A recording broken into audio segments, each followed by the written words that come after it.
Boa noite a todos. Quem estiver no link ou quem estiver ao vivo aqui, que nós possamos ter uma boa live hoje.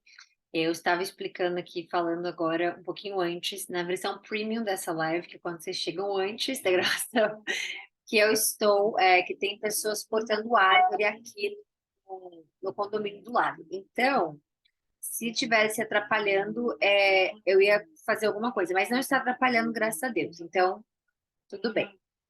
É isso, vamos iniciar nossa live hoje, capítulo 50, último capítulo de Gênesis.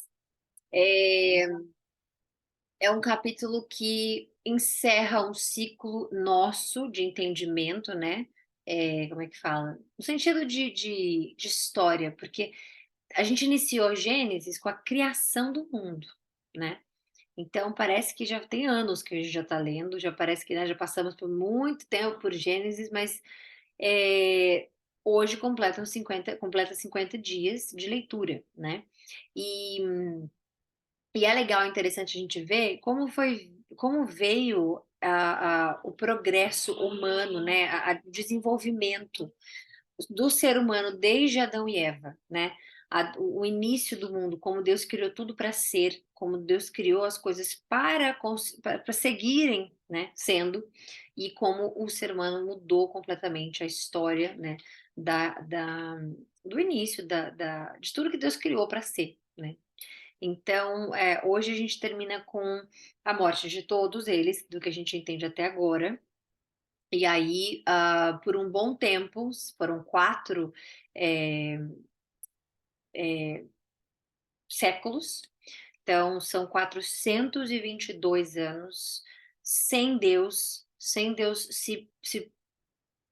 aparecer, chamar alguém, falar com alguém, 422 anos, né, então são 4 séculos e 22 anos de pessoa de uma como é que eu posso explicar isso? De uma fase de vida desses 400 anos, né, deles sendo oprimidos, né?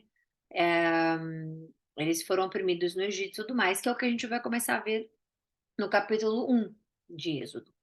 Então, nesse momento, a gente encerra, né, o início, o início do início, e a gente está chegando ao fim. Mas um outro início, um novo ciclo se abre agora, né.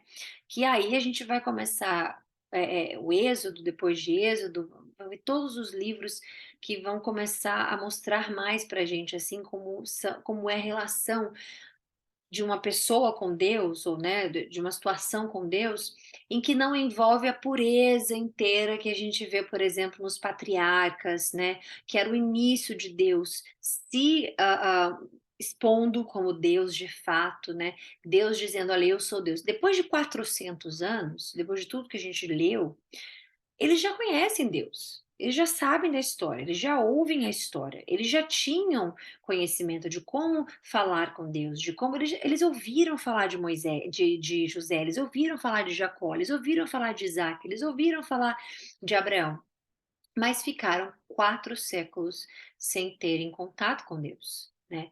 Então isso mostra, pra gente que mesmo nesse momento agora que vai finalizar, né, esse relacionamento, assim, tão puro que a gente vê entre todos eles, né, até aqui, até esse momento, e a presença de Deus tão forte na vida de cada um deles ali, para cada propósitozinho, né, a gente vai ver, a gente vai começar a se identificar mais agora, né, depois desse final. Porque essas pessoas aqui, elas já estão, assim, já passaram-se tantos anos em que outras culturas entraram no caminho, outros líderes entraram no caminho, outras crenças entraram no caminho, outras distrações entraram no caminho. Então isso vai mostrar pra gente, vai levar a gente a se conectar mais com o restante do que a gente vai ler agora. Aqui a gente está finalizando a história de José, que foi abençoado do início ao fim, né? Que teve as mãos dele cheia de prosperidade em tudo que ele tocava e tudo mais, que obviamente é lindo a gente ver e tudo mais. Mas José, ele é estudado como se fosse um tipo Cristo, né? Tipo Messias, um tipo, não ele sendo, mas é como se ele fosse um tipo Cristo no sentido de não comparação, mas no sentido de nos avisando algo sobre Cristo, né. Isso aí quando você vai estudando mais a fundo, assim, então você vê, ele foi rejeitado pelos seus irmãos, né, e aí você vê a passagem de Novo Testamento que fala que ele foi rejeitado pelos seus, isso aqui na verdade é uma profecia, do Antigo Testamento acontecendo no Novo Testamento, em que Jesus ele foi rejeitado pelos seus, teve traição, teve então, José é uma história muito inspiradora, muito bonita, né, e que pode nos mostrar um tipo Cristo, se você for parar para ver a vida dele inteira, né. Eh, e aí agora a gente vai finalizar com a morte dele, vai finalizar com a morte do pai, e a gente vai, como eu queria explicar para vocês, assim, como é bonito esse final. Não é algo triste, né, mas é um final bonito, porque agora a gente vai entrar, nas leituras, em coisas mais pesadas. A gente vai ver, assim, morte, a gente vai ver guerra, muita guerra, a gente vai ver sangue, muito sangue, a gente vai ver, né, a gente vai ler sobre isso, e aí muitas percepções podem mudar. No caminho, né. Conheço pessoas que fizeram teologia, conheço pessoas que falam sobre teologia, dizendo que, muitas delas descreram da palavra de Deus, muitas delas, duvidavam do porquê Deus fazia isso, do porquê que Deus fazia aquilo. Então esse momento lindo, né, com tantas histórias tristes aqui, eu sei, até Gênesis 50 vimos coisas tristes, horrorosas, mas esse momento de relacionamento com Deus, né, de muita fé, de muita obediência, de José, de Isaac, de tudo isso, eh, a gente vai ver agora um outro lado. E quando tem pessoas que começam a leitura da Bíblia ou estão estudando a Bíblia e elas se deparam com tanta violência, guerra, isso, aquilo, aquilo outro, elas começam a caracterizar Deus como se ele fosse aquilo. Deus é violência, Deus é aquilo. Quantas pessoas, não tenho ideia de quantas pessoas eu já ouvi dizendo que Deus, inclusive ano passado, quando teve uma explosão num país específico, e eu fui ver os comentários daquela publicação no Instagram, né, e era assim, muitas pessoas dizendo: "Deus salvou, milagre de Deus, pessoa X está salva, milagre de Deus, não sei o quê". E tantas pessoas dizendo: "Como é que pode Deus deixar isso acontecer? Como é que pode Deus, você falar que Deus deixou essas pessoas aqui sobreviverem e aquelas ele escolheu matar? Como é que pode um Deus tão violento?" Eu já ouvi pessoas próximas a mim dizendo que Deus era violento, que Deus não, Deus é muito violento, a Bíblia é sangue puro, a Bíblia é sangue. Então a gente vai entrar agora a gente vai finalizar uma parte em que Deus mostra, né, mostrou até aqui a essência dele.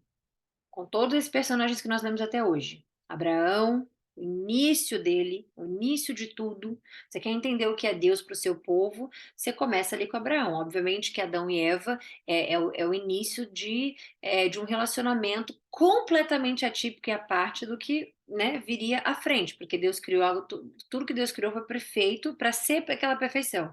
Não ter que trabalhar, não ter que cuidar do seu próprio alimento, porque Deus proveria o alimento, a única coisa que tinha que fazer era obedecer, era entender qual foi o formato que Deus criou o mundo em 7 dias, o homem, a mulher e os animais, e nã-nã-nã-nã-nã, não tinha morte, não tinha sangue, era paz, todos eles tinham tudo ali. Isso, obviamente, à parte. Aí depois que vem a queda, inicia Deus na dele, ali na boa, olhando seus filhos e nã-nã-nã-nã-nã. Aí vem Caim, mata Abel, aí começa, né, o sangue e tudo mais, tudo mais. Aí depois e a gente vê Deus tendo compaixão com Caim ali, tudo mais, ele continuou vivo, nã-nã-nã. Depois vem Noé, e aí vem Deus: "Calma, vamos lá, vou tirar tudo do caminho, vou reiniciar isso aqui", um botãozinho de restart, né, reiniciar isso aqui, prometo não fazer mais isso, como minha palavra, vou deixar o arco-íris, para vocês sempre lembrarem disso, que nunca mais farei isso com água, né, dessa forma com água. E aí foi indo, aí chegou que aí veio depois, né, Abraão. Vou pegar esse homem aqui, ele vai me representar, não eu Deus, mas vai representar o meu povo, né, e eu vou colocar nesse povo a minha essência, vou colocar nesse povo o que eu quero desse povo, vou colocar nesse povo o que é o correto, o que é o certo, o que tudo vai dar correto, vai dar certo, vai dar tudo, se me obedecer aqui, esse povo aqui. Aí no meio desse povo aqui, uns vão para o outro tipo de cultura, outros vão pra idolatria, outros vão, e Deus continuou só focado naquele povo ali, não, ficar focado nesse povo aqui. Aí vem não sei o que, aí um mata o outro, não sei o que, não sei o que, mas esse povo aqui focado nesse povo. Aí vem vindo, vem vindo, vem vindo. Aí pega um desse povo, é vendido pelos irmãos. Aí pega e faz tudo de mais lindo nesse aqui. Aí o outro que. Então a gente viu ali Deus iniciando um tipo de relacionamento, né, ele tentando todas as vezes, né, ele fazendo com que, tentando e dando certo, ele tendo um relacionamento com as pessoas. Então veio a maldade, mas eu tô aqui. Veio a prisão, eu tô aqui. Seu irmão comprou seu direito, não sei, eu tô aqui. Seu ir esse aqui fez você casar com outra mulher ao invés dessa, eu tô aqui. Ele veio mostrando sempre. Desse tempo, depois que vai acontecer aqui agora tudo com José e com Jacó, Israel vai morrer e tudo mais, aqui Deus, ele começa a agir de forma diferente, nunca mudando quem ele é, mas de forma diferente no sentido de como você quer que eu esteja na sua vida, e não mais eu estou na sua vida, né. A gente vai ver isso obviamente, a gente vai ver em Davi, a gente vai ver algumas situações, obviamente que Deus, ele é nunca perdeu o controle de nada, mas a gente vai ver agora como é, assim, Deus dizendo: "Olha, eu estou disponível. Quando você vier a mim, eu vou responder." Então, aqui a gente está vendo Deus focado, presente ali em todo momento, em cada passo de cada um. Não que ele não esteja ainda, ele continua sendo, será, porque esse é a essência dele, esse é o caráter. Ele mostrou até agora quem ele é, como ele faz, né? Daqui para frente, são pessoas que se tornaram muito independentes. Eu faço, eu aquilo, né. E aí Deus vai pegando a dedo alguns para representar a ele ali também, depois de, começando em êxodo. Mas aqui a gente finaliza esse momento onde Deus está costurando, né, como se fosse, assim, artesanal, um povo para que ouçam o que ele quer, para que ouçam como tem que fazer, para que ele ouça isso, e aí, obviamente, ele vai escolher Moisés ali na frente, porque depois de José e do pai dele, são 400 anos, né, sem um "a" de Deus. Imagina 400 anos, você viu tudo isso aqui, você viu Deus aparecendo em todo momento, Deus ajudando em todo momento, Deus não sei o quê, e depois você não ouve mais nada de Deus por 400 anos, né. Então existe uma obediência muito grande de José, da família dele, um respeito do Egito por ele imenso, inclusive a gente vai ver isso no final. Então a gente está finalizando aqui, uma parte da da Bíblia em que é muito, não é tão linda, né, porque tem várias coisas tristes acontecendo, obviamente, mas uma forma mais leve daquilo que é a consequência de um ser humano, né. Então vamos iniciar nossa leitura agora, e pedir a Deus, obviamente, a proteção dele e tudo mais. Então vamos lá. Senhor Jesus Cristo, obrigada por essa leitura, o início de leitura. Obrigada por 50 dias que o Senhor nos deu com saúde, o Senhor nos protegeu até aqui, o Senhor nos livrou de tantas distrações, tantos problemas, tantas coisas que nos impedissem de ler a Sua palavra. Obrigada pelo Senhor ter colocado este encontro, esse encontro divino, que foi o Senhor que colocou aqui. Obrigada, porque no início dessa leitura, era um tipo de pensamento que nós tínhamos, né. E hoje, depois de 49 leituras, a gente consegue entender mais de Ti, Pai. A gente consegue ver Cristo em todas as páginas, em todos os momentos, em todos os lugares, e a gente pensa que 50 dias atrás era era um relacionamento contigo, mas era menos do que hoje. Era entender menos do Senhor, era ter um relacionamento diferente do que a gente tem hoje. E eu sei que o seu Espírito Santo nos molda, nos faz, progredir, nos faz evoluir, nos faz desenvolver esse relacionamento com o Senhor. Então, por isso que eu falo com tanta convicção, que é um dos atributos do Espírito Santo, tanta convicção e tanta certeza de que 50 dias atrás nós não éramos, não tínhamos o relacionamento que temos com o Senhor hoje. E isso vale para todos, independente de quanto tempo as pessoas, nós te conhecemos, o quanto tempo nós oramos, ou frequentamos algum tipo de igreja, ou entendemos isso, ou idolatria, ou a obediência, ou independente de qualquer coisa, eu tenho a certeza absoluta que o Senhor nos ensina todos os dias, independente de quanto tempo a pessoa o serve, ou quanto tempo o Senhor se expôs a ela, apareceu a ela ou a mim, nós aprendemos todos os dias com a sua palavra, e é um privilégio poder te conhecer, é um privilégio poder ler a sua palavra, é um privilégio poder todos os dias a gente ter uma revelação, meu Deus. Então, obrigada, que seu Espírito Santo nessa leitura de hoje, finalizando a história de José, da família dele, uma história triste com sempre a sua mão ali, para nos mostrar que o Senhor está conosco, para nos mostrar o que a obediência e o amor e o temor a Ti faz. O Senhor deixa na sua palavra inteira dita, sempre mostrando que o Senhor está do lado daqueles que estão do seu lado. O Senhor sempre está disponível para nós. Portanto, eu peço para que o Senhor faça o nosso relacionamento cada vez mais forte contigo. Todas as vezes em que a gente entrar nessas lives, todas as vezes em que nós lemos a sua palavra, seja aqui, ou em casa, ou sem ser na live, que o Senhor possa nos mostrar, nos dar força e dizer todas as vezes, Senhor, que o Espírito Santo possa sussurrar nos nossos ouvidos que nós necessitamos de nos alimentarmos da sua palavra. Nós precisamos ser dependentes de Ti. Nós não somos, Senhor, feitos por nossas próprias mãos. Nós não temos sucesso, dinheiro, poder ou qualquer tipo de influência, nada por conta de nós mesmos. Dependemos de Ti até mesmo para a gente respirar. Então, que essa obediência de José, que essa fé de Jacó, que tudo que nós viemos lendo até agora, até do início de Gênesis até aqui, Senhor, que a gente possa somente ver toda a misericórdia, todo o amor que o Senhor representa na nossa vida, toda sua mão estendida para nós, os seus passos no reflexo da nossa vida, aquilo que o Senhor vai nos ensinando todos os dias, Senhor. Resgate-nos daqueles lugares em que a gente se afasta de Ti.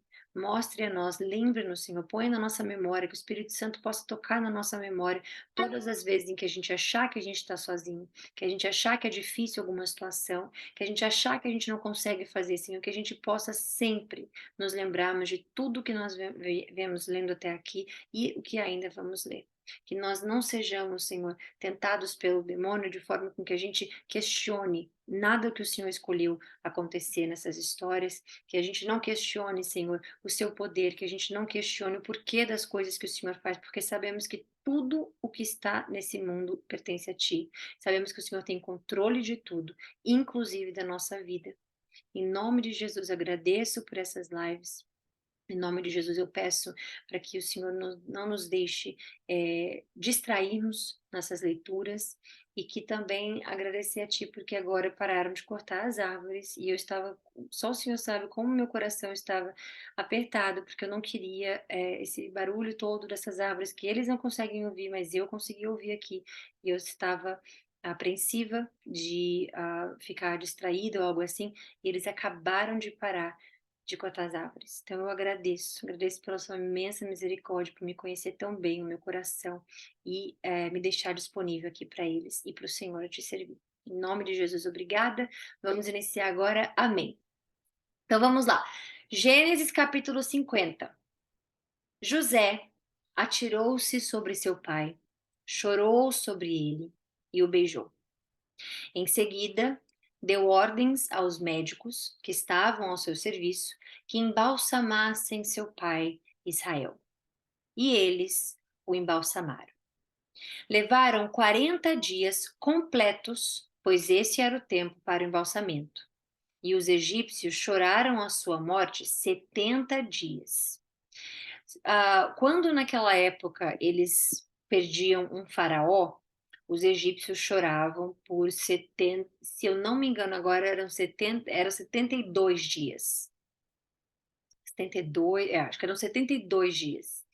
Mostrando tamanho respeito por José, quem José era e o que José representa ou representou para todos eles ali, eles choraram pela morte do pai de José por 70 dias. É assim, é como se você tivesse realmente, né, equiparando ali a importância de José para eles, para aquele povo.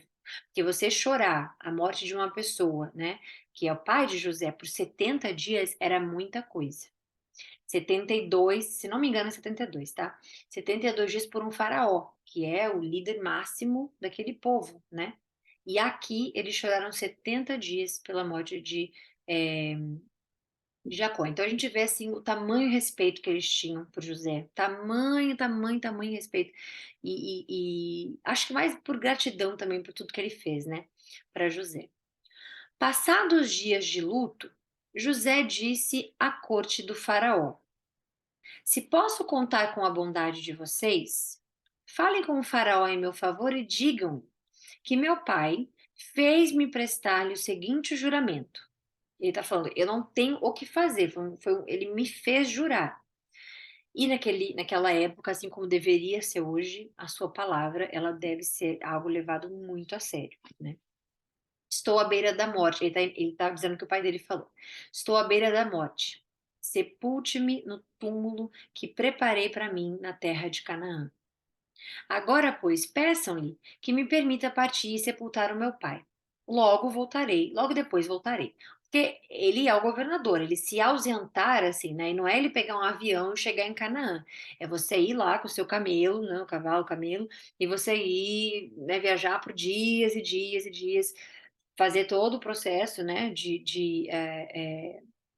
sepultamento de uma pessoa e depois ainda voltar. O caminho ida e volta era muito tempo para um governador estar afastado da terra. Então, ele precisava ali falar, né, que o povo ali falasse, que os conselheiros e tudo mais falassem com o faraó, que que deixasse ele ir para poder fazer, porque foi uma promessa feita ao pai dele.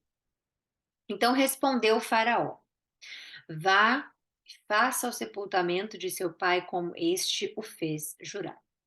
Então José partiu para sepultar seu pai. E com ele foram todos os conselheiros do Faraó, as autoridades da sua corte e toda a autoridade, ou todas as autoridades do Egito. E além disso, olha só, com ele foram. Então, imagina o Egito ficar sem todo esse povo, sem José, sem os conselheiros, porque ele está falando todos os conselheiros do Faraó, né? Foram dois, vão, três ficam, não, todos. As autoridades da sua corte e todas as autoridades do Egito. E além deles, todos os da família de José, e seus irmãos, e todos os da casa de seu pai. Somente as crianças, as ovelhas e os bois foram deixados em Gósen. Então, imagina, né, a multidão indo para poder, indo para uma terra estrangeira ainda, porque, né, eles são todos egípcios, tirando José, obviamente, todos egípcios indo para lá. Imagina só a trabalheira, você imaginar você como faraó permitir que, basicamente, a força, né, de conselho e tudo mais do seu país, da sua cidade, do seu lugar ali, da sua terra, tá indo embora. Carruagens e cavaleiros também o acompanharam. A comitiva era imensa. Chegando à eira de Atade, perto do Jordão, lamentaram em alta voz, com grande amargura.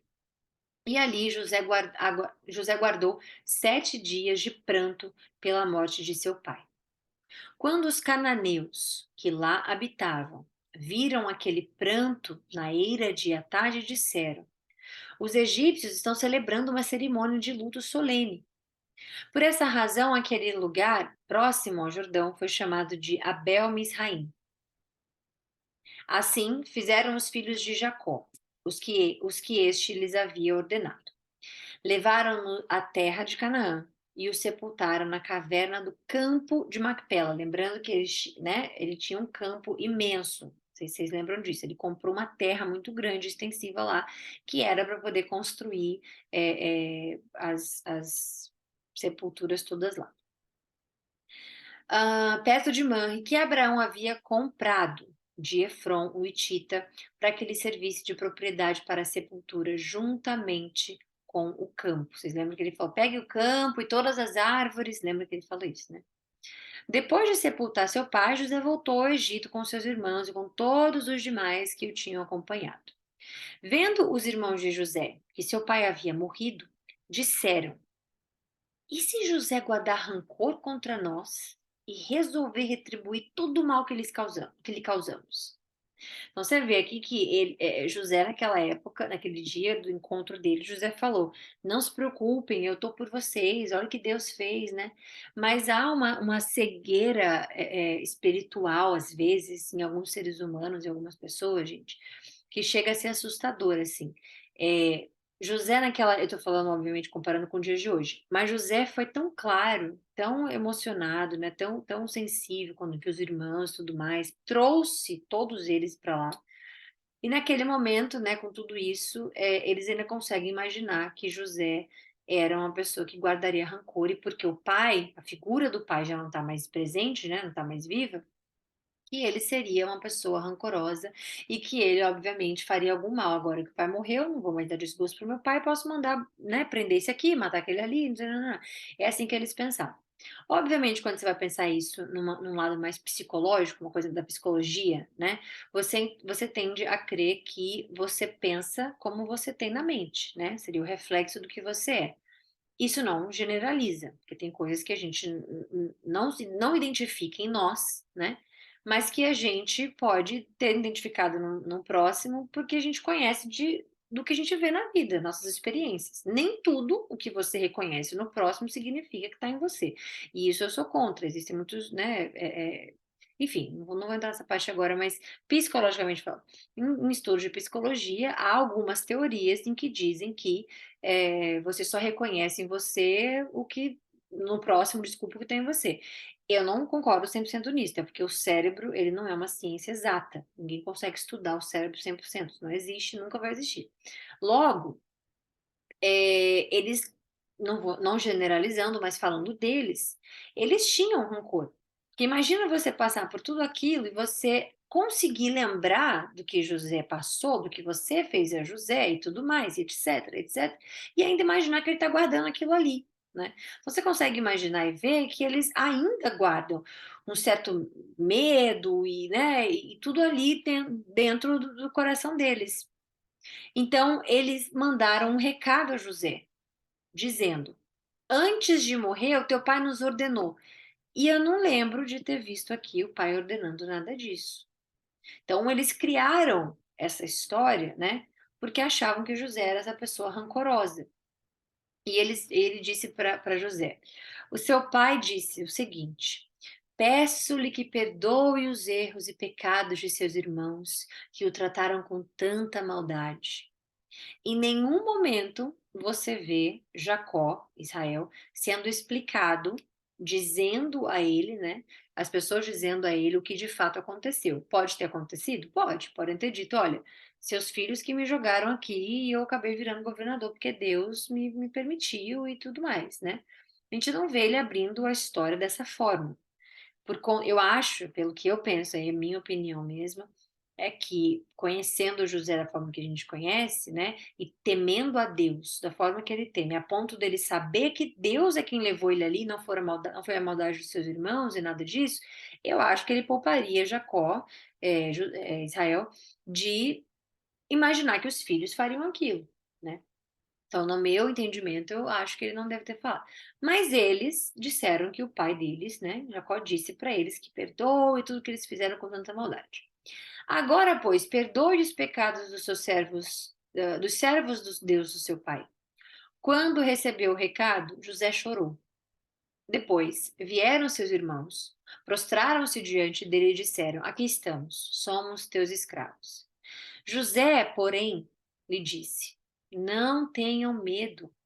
Estaria eu no lugar de Deus? Aí, olha que lindo, olha essa atitude que não tá distante da gente poder fazer, da gente poder ser. Não está distante, porque olha o que ele fala: estaria eu no lugar de Deus? Então, essas pessoas, né, o ser humano que às vezes se compara com Deus e quer ser o seu próprio Deus, o ser humano que quer, eu não perdoo porque isso e aquilo, eu não vou perdoar porque X, Y, Z, eu não sou uma pessoa que perdoa fácil, eu não levo coisa para casa, eu isso, eu aquilo. Quando você, né, entende a importância de colocar Deus na sua vida e não você na vida de Deus, você consegue entender que é Cristo te transformando, não você transformando Cristo, ou você transformando a palavra, você, né, adaptando a palavra para o dia de hoje, ou coisa do tipo. Então, quando ele fala, não tenham medo, estariam eu no lugar de Deus, ele está dizendo, por que que eu escravizaria vocês? Por que que eu colocaria vocês nessa posição? Por que que eu mataria vocês? Ou por que que eu teria rancor de vocês? Por acaso eu sou Deus? Né? Que Deus pode fazer o que ele quiser. Apesar dele mostrar o que ele não faria, o que ele faria, ele é Deus, ele quisesse fazer o que ele quiser, ele pode fazer o que ele quiser. Então aqui ele está dizendo, por que que eu não perdoaria vocês? Né? Vocês planejaram mal contra mim, mas Deus o tornou em bem. Então você vê que Deus torna as coisas para o bem. Então, quando tem pessoas hoje em dia dizendo isso aqui foi o diabo que fez, ou então isso foi sorte, ou então, tipo, Deus, não sei. Deus torna as coisas que o mal faz para o bem. Mas Deus também autoriza as coisas acontecerem, tá? Deus autoriza as coisas acontecerem. Aquele que não tem Deus na vida, não tem o Espírito Santo, eles têm a livre forma, o livre-arbítrio de poder simplesmente fazer suas escolhas. Mas Deus transforma o mal para o bem quando é na vontade dele. E esse é o entendimento que José tem. Então ele fala: Deus o tornou em bem.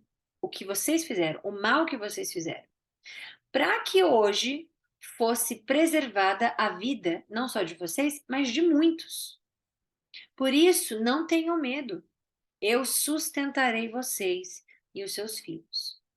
E assim os tranquilizou e lhes falou amavelmente. Ele não está falando aqui, Deus é tão perfeito quando deixa isso tudo escrito para nós, que ele está mostrando que ele não está dizendo eu sustentarei vocês. Porque dependendo da interpretação de pessoas, se essa parte amavelmente não estivesse escrita, teriam pessoas dizendo assim, e aí, o jeito que José falou aqui é o seguinte: eu sustento vocês e seus filhos, está tudo certo.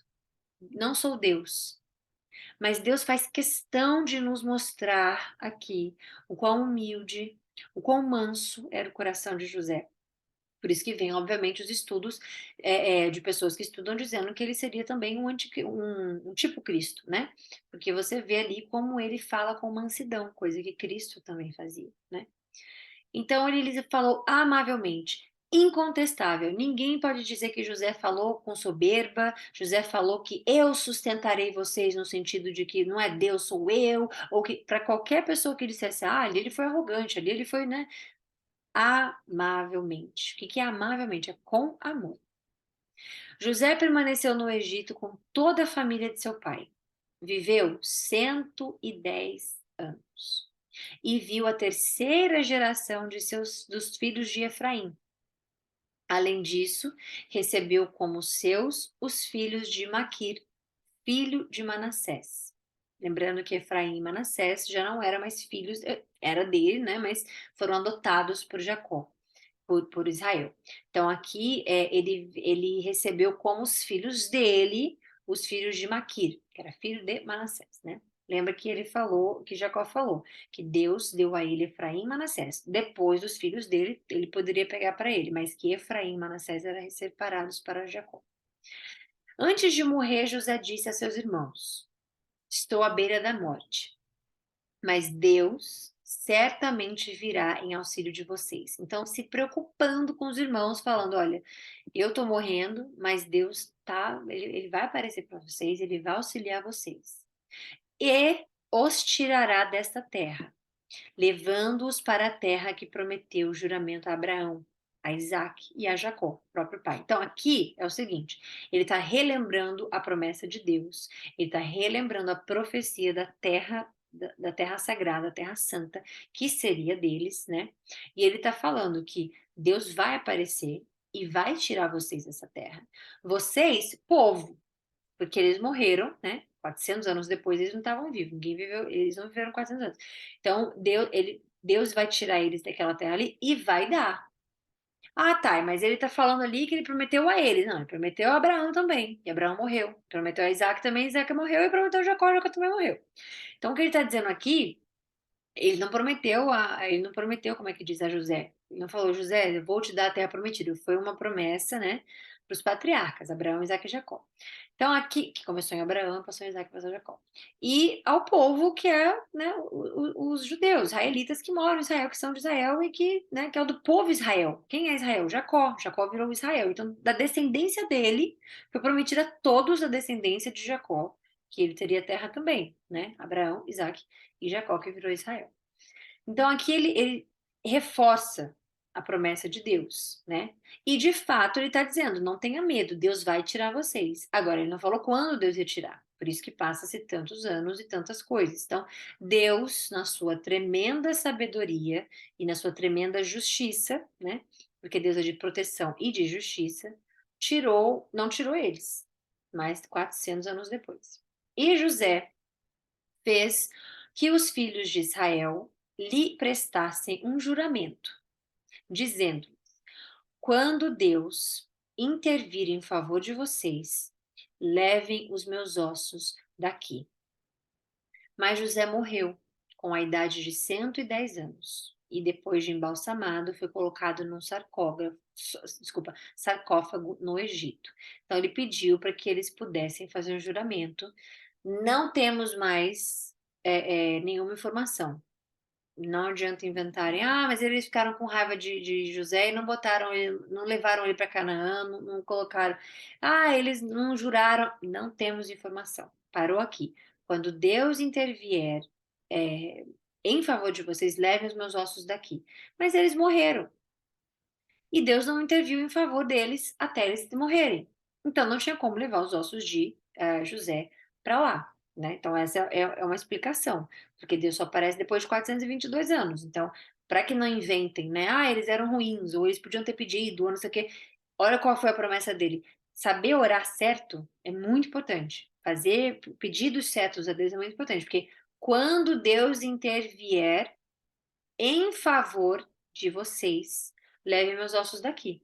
Ele não falou, por favor, daqui a 40 dias, depois de balsamar meu corpo todo, levem os meus ossos lá para Canaã. Ele não falou isso. Ele falou quando Deus intervier em favor de vocês. Eles esperaram. O favor de Deus não veio.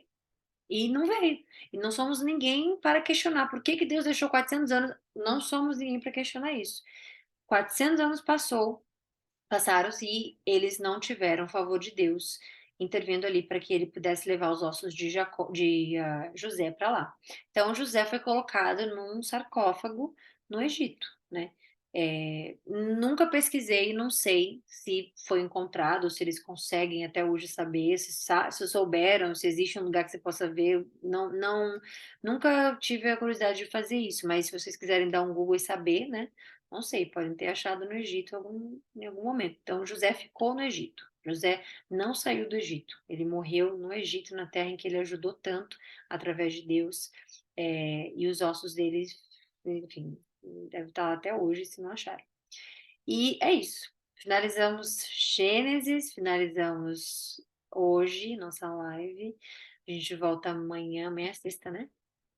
Amanhã é sexta. Se Deus quiser, a gente volta amanhã com o primeiro capítulo de Êxodo.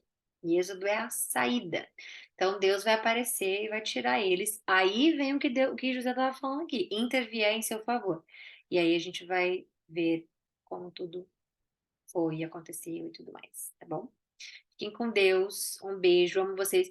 Depois eu vou pesquisar ali em relação aos ossos de José. Porque eu tenho uma tremenda. Eu tenho uma. Deixa eu dar uma olhada aqui, só um minuto. Não, não desistam. Fiquem aí que eu tenho para mim, ossos de José. Olha. Exatamente. Moisés levou. Por isso que a minha cabeça, porque eu tô assim, ó. Não, calma, os ossos dele tá aí. Deus, veja bem, Deus, ele tem a sua forma. Graças, obrigada, Senhor, obrigada, Senhor. Porque eu sabia que eu não podia terminar essa live. Ele incomoda, né? Ele incomoda e a gente não pode fazer nada errado. Então, Deus deixou lá, ele ficou lá e ficou lá. Depois disso, Moisés tira os ossos dele de lá e leva para estar certo. Então, o que acontece? Quando Deus fala, quando Deus intervir em favor de vocês, é uma promessa perpétua. A gente não sabe se eles concordaram, o que é, mas eles morreram sem o favor de Deus lá naquele momento. Mas Moisés fez isso. Então, Deus, ele obviamente tem uma coisa, né, com o Egito e tudo mais, tirou os ossos de José de lá e colocou onde deve ser colocado. Agora sim. E, se não me engano, se ainda não me engano, não é Macpela. Deixa eu dar uma olhada, pera. Não, tá enterrado em Siquém. Então vai ser enterrado em Siquém. É isso. Eu nunca pesquisei sobre os ossos de Moisés. E eu acabei esquecendo mesmo que Moisés, mas Deus não me deixou esquecer. E é isso. Então Moisés tira os ossos dele lá. Mas ele ficou lá. Então até 400 anos depois, eles levaram os ossos de José de volta. Moisés, né? É isso. Então, agora sim, finalizamos. Graças a Deus, obrigada, Senhor. Fiquem com Deus. Até amanhã, se Deus quiser, com Êxodo. E que especial, que livro especial, que tudo especial. E se não fosse o Espírito Santo guiando, se não fosse o Espírito Santo, né, mostrando as coisas e nos revelando, eh, não teria sido tão especial. Então, graças a Deus. Fiquem com Deus, um beijo, até amanhã, se Deus quiser, tá bom? Bom descanso para todos vocês aí.